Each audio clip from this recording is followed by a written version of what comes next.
एक Russian scientist थे जिनका नाम था डॉक्टर इवान पावलोव, PAVLOV। और इनको ये ख्याल तब आया जब इन्होंने एक दिन ऑब्जर्वेशन किया कि जो डॉग्स का जो खाना लेके आता था, उनका जो डॉग बॉय होता था, फूड बॉय होता था, कि जैसे ही उसके पैरों की आवाज़ आती थी तो कुत्तों को पता चल जाता था और उनके मुंह से लार टपकना शुरू हो जाता था। इस ऑब्जर्वेशन के बाद उन्होंने एक टेस्ट किया।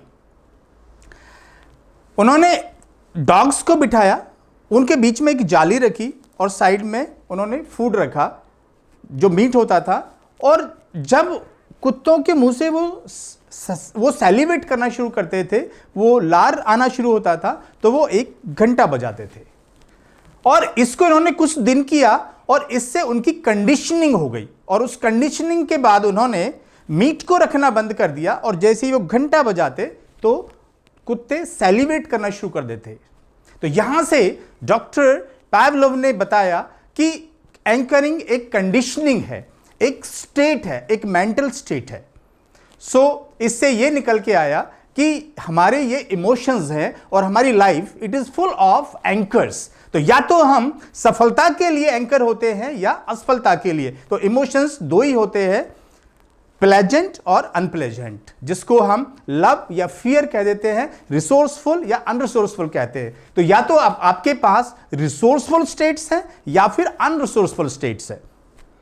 कुछ एंकर्स ऐसे होते हैं, जैसे ही आप एक नेशनल फ्लैग देखते हैं, तिरंगा देखते हैं, तो अंदर से एक अलग अनुभूति होती है, एक जोश आता है, एक खुशी होती है।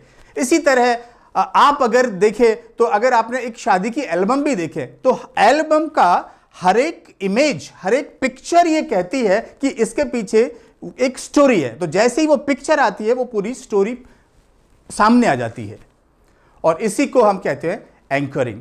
तो एंकरिंग हमारे लाइफ में जाने अनजाने, कॉन्शियस और अनकॉन्शियस बहुत प्रकार की हुई पड़ी है। किसी पर्सन की शक्ल देखकर हम बहुत खुश हो सकते हैं और हमारे अंदर कॉन्फिडेंस आ सकता है और हमारे अंदर जोश आ सकता है, और किसी की शक्ल देख के या नाम सुन के हमारी एनर्जी लो हो सकती है और हमारा कॉन्फिडेंस नीचे जा सकता है। तो ये एंकरिंग है। फिल्मों में इन एंकर्स को ऐसे यूज किया है कि किसी चीज को पीक पे लेके जाते हैं और उस पीक पे ले जाने के बाद उससे जो चीज कुछ अटैच कर देते हैं। It may be A sound, ये कोई फीलिंग हो सकती है या कोई पिक्चर हो सकती है। सो पिक्चर्स, फीलिंग्स या कोई साउंड, ये एंकर हो सकती है किसी चीज के लिए। एक एंकर है, जैसे अक्षय कुमार किसी लड़की को तार से कूद कर बचाते हैं और फिर कहते हैं कि ये रेड एंड व्हाइट का कमाल है। तो उस पीक पे लेके गए, कुछ एक एक्सट्रीम चीज पैदा करी और उसके साथ जो भी जोड़ देंगे वो उसके लिए ऐड के लिए एक एंकर बन जाता है। तो हम बहुत सारे एंकर्स अपने इमोशंस को मूव करने के लिए यूज करते हैं। तो अगर कोई नेगेटिव इमोशन है तो कैसे हम उसको पॉजिटिव बना सकते हैं। जैसे कोई सैड है तो ये एंकर हुआ, कोई उनकी एक इमोशन है, और वैसे भी ये इमोशंस ही हैं, स्टेट्स हैं ये। तो जैसे कोई सैड है तो जनरली हम ये क्या करते हैं, ये एक एंकर है सैड का। तो अगर मुझे इससे निकलना है, इसको मुझे मूव करना है, इसको कोलैप्स करना है, तो मुझे दूसरे एंकर्स पैदा करने, ऐसी स्टेट्स पैदा करनी है, जैसे जोश, एंथुसिज्म, जहां पे आप जब बहुत कॉन्फिडेंट हो, बहुत लव इमोशंस हो, तो मल्टीपल ये इमोशंस को, मल्टीपल स्टेट्स को आप पीक पर ले जाकर आप इनको अपने साथ एंकर कर सकते हैं। तो जैसे ही वो पुराना कोई सैड या ऐसा ख्याल आए जो नेगेटिव हो, तो उसकी जगह पर आप इन नए स्टेट्स को पैदा कर सकते हैं, और इनको हम दोनों को फायर करके इस तरह जोड़ लेते हैं अपने साथ कि अगर मुझे ये ख्याल आया तो मुझे नया एंकर इस तरह से मैं सोचूंगा। तो ये अगर मान लो हमारी लाइफ में पहले ही कुछ एक्सपीरियंसेस हैं तो हम वहां से ले लेते हैं। जैसे हम कहते हैं थिंक, जब आप बहुत कॉन्फिडेंट थे, अगर उनको याद नहीं आता है वो कब बहुत कॉन्फिडेंट थे, तो आप इमेजिन भी करा सकते हैं कि think you are very confident, और उस कॉन्फिडेंट की स्टेट्स में आपकी कैसी फिजियोलॉजी होगी, कैसे सोचेंगे आप, कैसे आपकी स्माइल होगी, कैसे आपके नए विजुअल्स होंगे। तो हम नया एंकर इमेजिनेशन करवा के भी बना सकते हैं। इसको हम जनरली स्टैकिंग कहते हैं कि इमोशन के साथ हमने बहुत सारे दूसरे पॉजिटिव इमोशंस को जोड़ दिया। अब जैसे एक सर्कल ऑफ एक्सीलेंस का एक एंकर है जिसको हम एक सर्कल में कोई भी दूसरा इमोशन पैदा करते हैं, जैसे कॉन्फिडेंस का हो सकता है, लव का हो सकता है, पैसे का हो सकता है, और कोई भी वो एक रिसोर्सफुल स्टेट हो सकती है। तो हम कोई भी अपनी लाइफ में ढूंढते हैं कि when you were very very happy, ये हैप्पीनेस का एक नया एंकर हो जाएगा। तो थिंक, जब आप बहुत खुश थे तो उस टाइम पे आप कैसे दिखते थे, कैसे आपकी फीलिंग थी। तो think what you thought there, क्या देखा आपने वो देखिए, और क्या उसने आपने फील किया वो महसूस किए, वो फील करिए। तो इस स्टेट को आप बहुत पीक पर ले जाते हैं, और कुछ भी अपनी बॉडी में कहीं पे कुछ आप प्रेस कर देते हैं तो उसका मतलब ये हो गया, जैसे ही वो चीज प्रेस करते हैं वो फीलिंग्स आपकी बॉडी में जनरेट हो जाते हैं। अब हमारी एक